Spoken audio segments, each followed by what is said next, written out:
Hello, YouTube. This is Largo 64.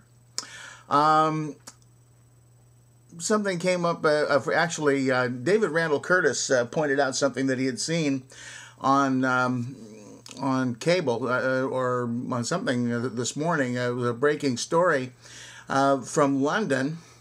The London Times reported that a priest in the Vatican.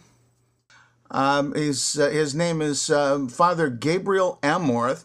He is the chief exorcist at the Vatican.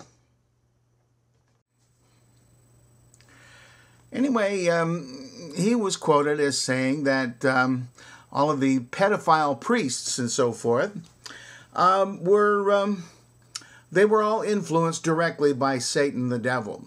Now, some people, including David, I'm afraid, thought that he said that they were possessed by the devil or demon-possessed.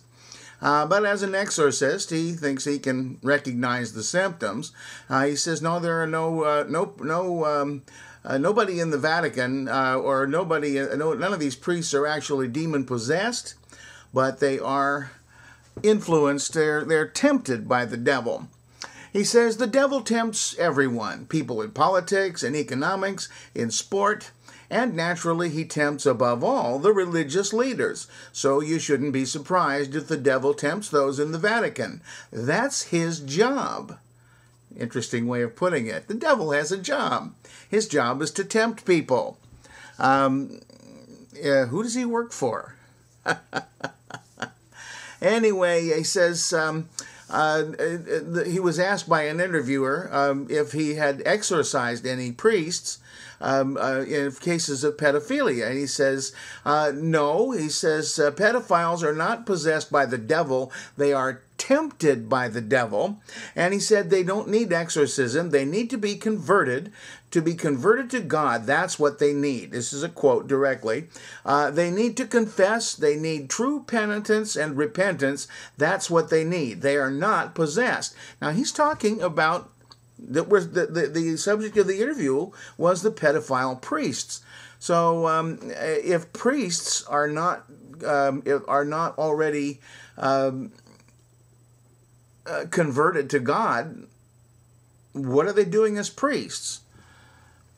Now, from what I understand, one of the things that they do when they get one of these pedophile priests is to counsel him, and he has his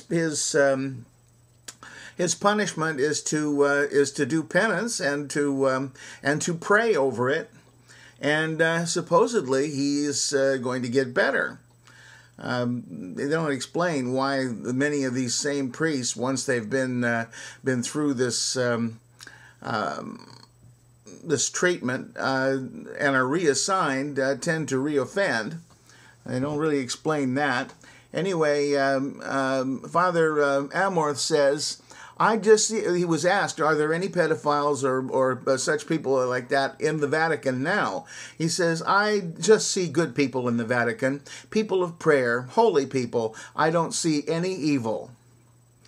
Now, he claimed that another example of satanic behavior was the Vatican cover-up over the deaths in 1998 of Alois Estermann, the then commander of the Swiss Guard, his wife, and Corporal Cedric Torme, a Swiss Guard, who were all found shot dead.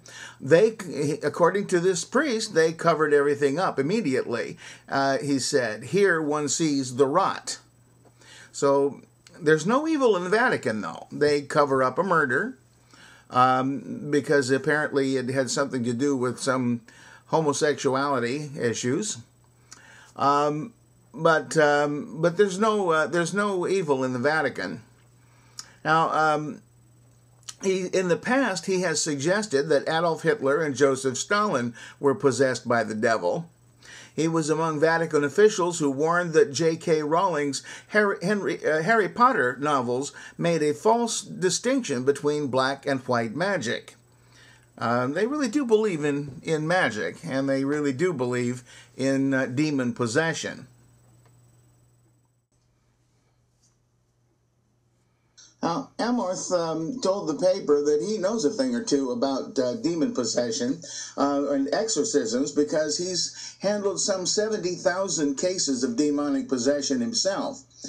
He said the Holy See, now this is interesting, he says the Holy See was infested with cardinals who do not believe in Jesus and bishops who are linked to the demon. But they're not possessed. They're just tempted.